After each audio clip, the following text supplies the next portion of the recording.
ভিন রাজ্যের চাকরি প্রার্থীদের হাতে যাচ্ছে কর্মসংস্থান, প্রতিবাদে পথে নামল বাংলা পক্ষ। সোমবার বাংলা পক্ষ সংগঠনের তরফে এই বিষয়ে জেলা প্রশাসনের হস্তক্ষেপ দাবি করে জলপাইগুড়ি শহরের বুকে পথসভা সহ প্রতিবাদ মিছিল করে সর্বসাধারণের সামনে জেলা তথা রাজ্যের বেকার যুবক যুবতীদের প্রকৃত অবস্থান তুলে ধরা হয়।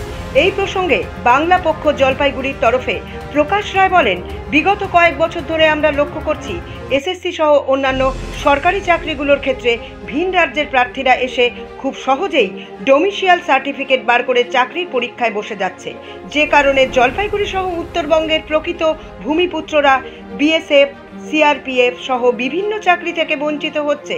এই ব্যাপারে রাজ্য সরকার এবং জেলা প্রশাসনের দৃষ্টি আকর্ষণ করতেই আজকের এই পথসভা ও মিছিল বলে জানান তারা। প্রোগ্রাম রয়েছে, আজকে আমাদের প্রোগ্রাম রয়েছে, আমরা পথসভা করব। বলেন মানে কি কারণে আমাদের কর্মসূচি?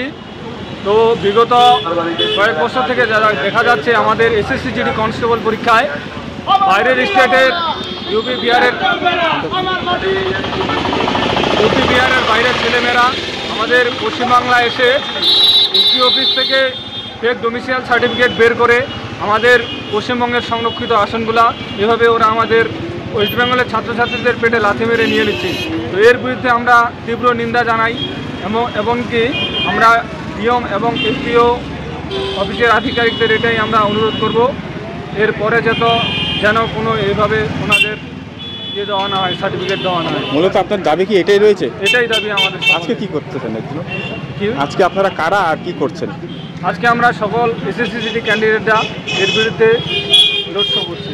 কি নাম আপনার? প্রকাশ রায়।